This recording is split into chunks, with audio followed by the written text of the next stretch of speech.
What is up, YouTube? I am Mr. Bradley. This is the Heated Waves podcast, but today it's a separate side version. It is NBA Hang Time, and it's also a special episode because it's none other than my co-host, my colleague, my best friend's B-Day. He old now. Man. So happy birthday, T-Ball. What's up, T-Ball? Let's do this show, NBA Hang Time. Yeah, what's up, guys? Welcome to another episode of NBA Hang Time on the Heated Waves podcast here in the Heated Waves studios. We decided to mix it up a little bit here, going with the pandemic, since there's not a whole lot going on in sports, really. There's no sports. Still kind of waiting on the draft there to finish up in the NFL. We decided to talk a little NBA. We wanted to go with our top 5 NBA players if we were going to play in a game, but we mixed it up a little bit. We went with an NBA 5-guy draft. And basically, how we set it up here for you, before thanks the to show. Mr. Bradley, he set up this little all-time NBA starting 5 lineup, and we're going to match them up for you here, guys. So how the thing went is we shoot some rock, paper, scissors. I caught the first round. Lucky. First round guy gets, obviously, first round pick. Second time, Mr. Bradley over here gets back-to-back picks. Dulcers. So it went 1, 1, 2. And then boom. Mine back and forth all the way up to 5. So, starting it off, T-Ball, me, myself, obviously, with the number 1 pick in the all-time NBA starting 5 draft, I went with none other than, who else wouldn't go with this guy first? Dun, dun, dun. MJ! Well, duh. Michael Jordan, greatest of all obviously one of the best, that pinnacle that everybody tries to get to, or he's at least mimicked. Everybody tries to do. Everybody wants to be like Mike. So that was my first round draft pick. Obviously, with him being one of the greatest, I mean, I could just go on all day about his accomplishments with having 6 chips, basically being a defensive player of the year and MVP in the same year. Only I player. think winning a championship that same year also, it's just unbelievable. He's going to be one of the greatest of all times for forever. Whoa, one of the greatest of all times? He is the greatest of all time. Yeah. Okay. I don't care what anybody says. Michael Jordan is the greatest of all time, so he's kind of a cheating pick, but since it's your B-Day, it's a good pick. I'll let you have Michael Jordan. I think the B-Day gods over there made it my way that I won that rock, paper, scissors. I honestly thought you were going to throw a rock. I won off scissors, he threw paper. So. Yeah. Anyways, moving on. So whenever I picked my first guy, it was basically based on who you picked of Michael Jordan. And I'm sitting there thinking, like, who would be the best matchup with Michael Jordan, right? And I think everybody knows where I'm going. Yeah. It's Black Mamba, Kobe Bryant. I think he has the best skill set, obviously, because he copied everything Jordan did and made it his own, made it look his own way. True. And it just made it his own thing and his accomplishments. Mirror image. Oh, yeah, and it just goes on and on and on because he's Kobe Bryant and obviously RIP from just, passing not too long ago. But I thought, who could D up MJ? And I thought, nobody better than Kobe Bryant. Kobe Bryant was tremendous. That was fun to watch back in the day. To me, the second greatest player of all time. Yep. And I had to go with Kobe Bryant. But now my third pick was a little funner because it is also another Laker in his later career. Another Laker. But he's also from my Milwaukee Bucks, so Kareem Abdul-Jabbar was my third pick. Mr. Kareem. Just for the fact that hook shot was just so beautiful and just hard to guard. You couldn't guard it. It was unblockable, and nobody else had that shot down like him. Not only he's just a phenomenal rebounder. And post player and defender all in one, and won championships in one of the toughest eras in the 80s, and of course, just one of the best guys. I think the best center of all time, because we can't talk about, like we were talking about before, Wilt Chamberlain. You can't really add Wilt Chamberlain because of his era he played in. He kind of played a weak era. He was like the only big guy besides, Russell or whatever. There was like 8 teams. Right, just little white guys that run around. But I mean, the stats are not taking anything away from Wilt Chamberlain. No, not at all. I just think in the hardest point in playing in the best times, the 80s and 90s were the best times in the NBA. Kareem went against some tough teams. Oh, my. And he did it all the way hurt, being old, and still managed to win championships. Yeah, he played in so many games, too. That's what's crazy, a shit ton of games. But he was just relentless on the offensive side and defense. And I thought, who's better? I was like, man, I should pick Shaq. But I was like, you know what? I need a guy that was unguardable at times with the hook shot. Yeah. So I went a different way. I didn't pick a center yet. Ooh. I decided to pick somebody who not only was going to back up Jordan in points, but be dominant on defense. I chose a power forward over here. None other than a guy who got it done all the time, but just couldn't get it done enough to get there to the chip because he was always going against my pick, Michael Jordan. Utah Jazz, also a former Laker. Yes. Karl Malone. Karl Malone. Obviously puts a lot of fucking points up on the board. Lots of rebounds. In the paint. Rebounds. Defensive side of the ball is just phenomenal. He's just a powerhouse. Well, he came in flying down in the lane, too. Plus, he played dirty ball. That's what I'm saying. I like that in the guy. The guy who can throw his weight around, didn't give a fuck. Oh, man, just kind of a Dennis Rodman, but a lot fucking bigger. Yeah, and a lot stronger. Karl Malone played in another era where the paint was a very dangerous place, and Karl Malone not only played dangerous, but put up the numbers and put up some points to show everybody he was the real deal. So that was my number 2 pick in the all-time NBA starting 5. Dude, that's a great pick just for the fact of everything you Malone. said. But he was just a beast. Mailman. I mean, they call him that for a reason. He's always there in the right time. He's going to deliver. Right up in the lane. Put that knee in your face, kick you in the face, whatever it took. But I still went with a big man on this next pick. Another big man? He's a real big man, but he can also handle the ball like a point guard and bring it up and shoot it wherever you need it. I know where you're going. So Durant, and this is Kevin Durant. This is not only just because of his championships, obviously for the Golden State, but what he did for Oklahoma City, brought them on a map, and he put him there, and he was just a tremendous player to transfer from college ball to the NBA, which I think is the easiest movement there is from college to pro. I think baseball's the toughest, obviously, and football's pretty tough too because it's so much faster. But I think NBA is the easiest transition over. So, he just made it look flawless, and he came in and balled it up, and he got better and better with every single year. And he could shoot on anybody in anybody's face. LeBron James, 2 or 3 guys, right? So, and I thought, who could guard that man at his position? I would put him at small forward too. So let me just add that he's still going to be a small forward. Who's going to guard him at small forward on your team? So that's what I'm saying. That was my 3rd pick. Just his dominance already so early. It's just sad that he was down all year. I kind of went with a guy who's really, really hard to shoot. One of those guys that literally come up to you and tell you what's about to happen and get it fucking done. They say this man was not white. He was black. At least he played basketball like he was because he hit jumpers. Larry Bird, baby. Yeah, you could block that 3-point shot. This guy was unbelievable. He was retarded on the offensive front, retarded on the defensive front. This guy was just good. He played basketball like there was no end, and Larry Bird, a lot of chips, a lot of chances. He was there all the time. And a lot of people don't give a lot of props to Larry Bird. No. Larry Bird, if he set his feet and he got up, he's making that shot. Set shooter for days. It's hard to not only block him, but hard to be like, oh, it's basically one of those things of, oh, Larry Bird got a shot off. Yeah, ball game. Yeah. It is just retarded how good he was. Pure 3-point shooter. In my eyes, the best 3-point shooter there was. Even better than Steph Curry. Him becoming an MVP, I mean, he did it, man. He's done a lot of things a lot of the greats haven't done and doesn't get as much light shed on him. Yeah, and it's crazy because he's just a phenomenal guy. He's still a great guy. Yeah. Just as a person in general. But like I said, he's the greatest 3-point shooter I've ever seen. So the second greatest. I would definitely take him in a 3-point contest any day of the week over anybody. Yeah, so I'm going to go to the second best 3-point shooter of all time, Reggie Miller.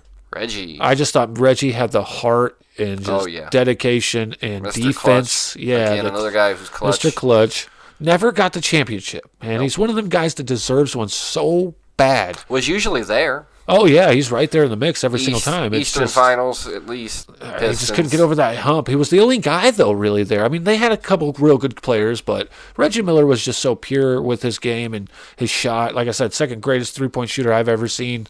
And his sister was what made him so good. Cheryl Miller, his older sister, she used to ball on him. Yeah. And it's he's just a phenomenal player defensively too. I love guys that can play on both sides of the ball. I can't pick a top 5 guy if he doesn't have defense and offense that possesses the same thing to the table. Yeah, if you want to be on, if you want to be on my all time, you got to have defense and offense. Yeah, you're not going to be. That's why I don't have LeBron on mine. I was surprised. I got one more pick to go, but I don't have LeBron because he lags back on defense. He'll just if some people would disagree with you there, right? But no, I can show you many clips where LeBron is lagging on defense. True.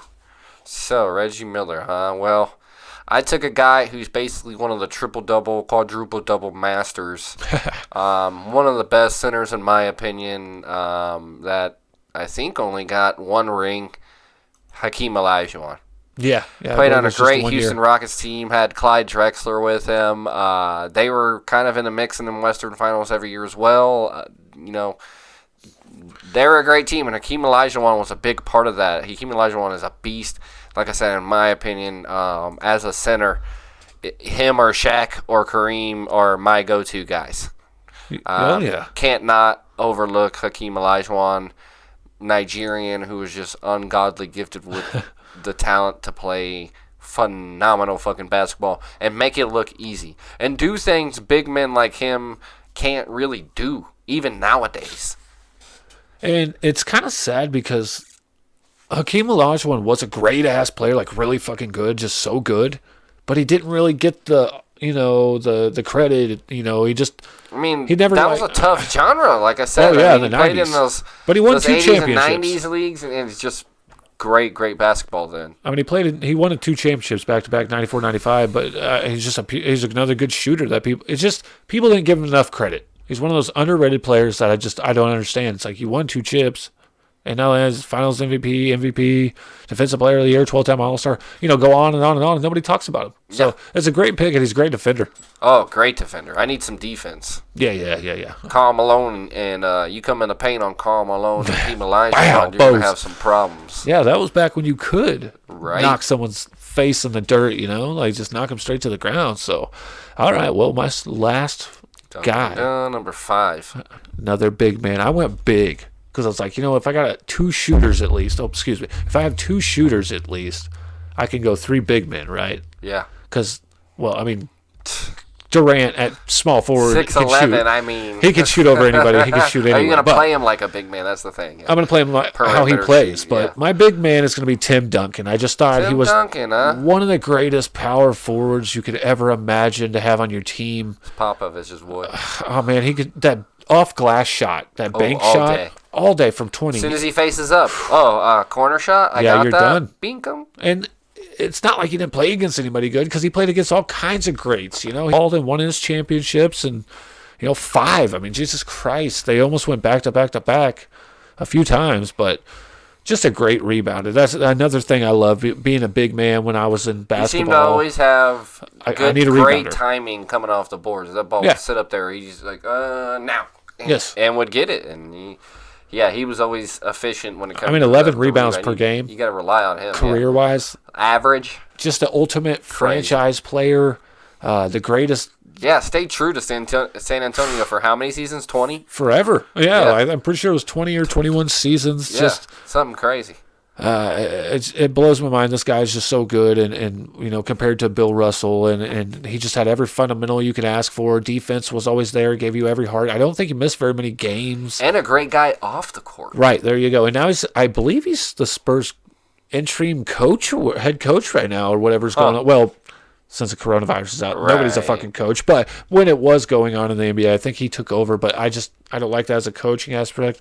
That's a whole different ballgame. But I love him as a player, and I love him as a power forward. So that's why he's my number 5.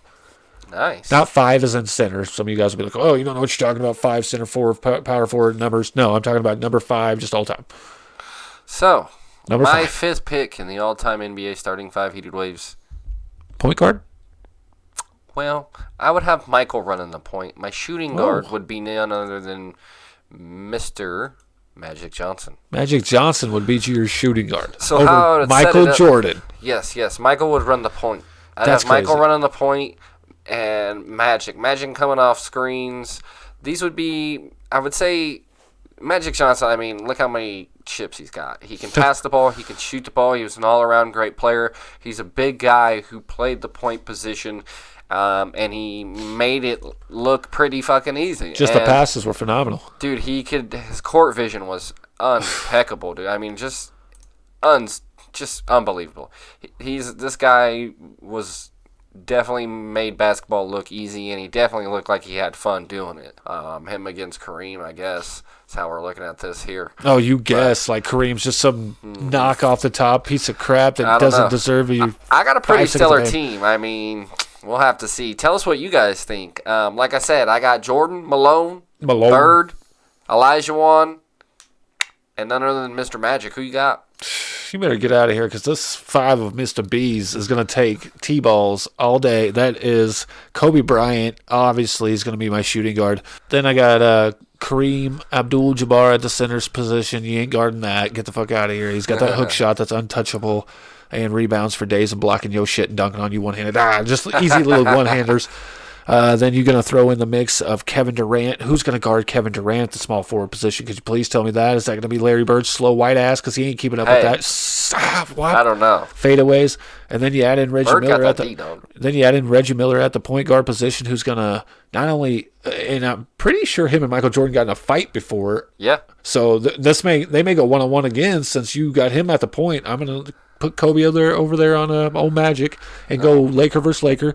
And then at the power forward position is going to be, Tim Duncan over there holding it down against Olajuwon, beating his shit and shooting that beautiful shot. Malone my fault. Duncan. Oh, yeah, you had Malone over there. Duncan. So, man, that's going to be a tough. They might bust up some, getting a little fight too, a little scuffle. So those are two big guys, but I think Malone's too much man for Duncan. I don't believe that, bud. For a second, 7 foot of just twin tower. You remember that? Yeah, right, dog. He's twin tower. You do got the twin towers over here in Kareem and Duncan. Get out of here with that crap. All my heights and fucking Olajuwon over here. Malone had some heights, but he was 6'10"-ish. It would be a great game to watch. I know that. And this would be everybody in their primes, Grant. Oh, absolutely. Everybody in their best years. Yeah. No time aged here. Not only that, but you're talking about your Magic pick. He's 6'9". Right. He was the tallest. I got a lot of height out on the floor. Yeah, you do. 6'6" is your shortest guy. Right. Which is Jordan. And Kobe's 6'6". So, I mean, that would have been a great matchup, but you had to be a pussy and you had to try to take the advantage. At that position. I just got some scorers and some people who can play both sides of the court. So. Well, so do mine. The defense, I'm running 5 on 5. Reggie can't keep up with any of my guys. Reggie isn't going to guard Jordan? No. No, okay. 1-on-1, no, maybe not. He'll win 9 out of 10 times. But Reggie, I'm telling you right now, if these people vote, tell me, if you vote, I guarantee I get the most votes. Oh, you'll see? We'll see. Yeah, we will see. Yeah, I get the most votes. And whoever gives that winning vote, we will give something out from the show. Maybe some little tinker it we got here in the show. Tell us what you want, I guess. Yeah, we'll see. We'll give you something out there. We'll send you a shirt or something. But let us know who has the better starting 5, who wins. Either name down in the comments. Put Mr. B or Mr. Bradley, or you put T-Ball, and we'll count them out at the end and see who has that winning vote. So I'm Mr. Bradley. This is the Heat Waves podcast. Happy birthday, T-Ball, you old man. Getting old up there, getting the gray and the thin hair while I get the baldings. So that's why we wear caps. That's why we're at. So. NBA hang time. Don't forget to like, subscribe. Again, I'm T-Ball. This is the Heat Waves podcast in the Heat Waves studios. Thanks for tuning in, guys. Peace.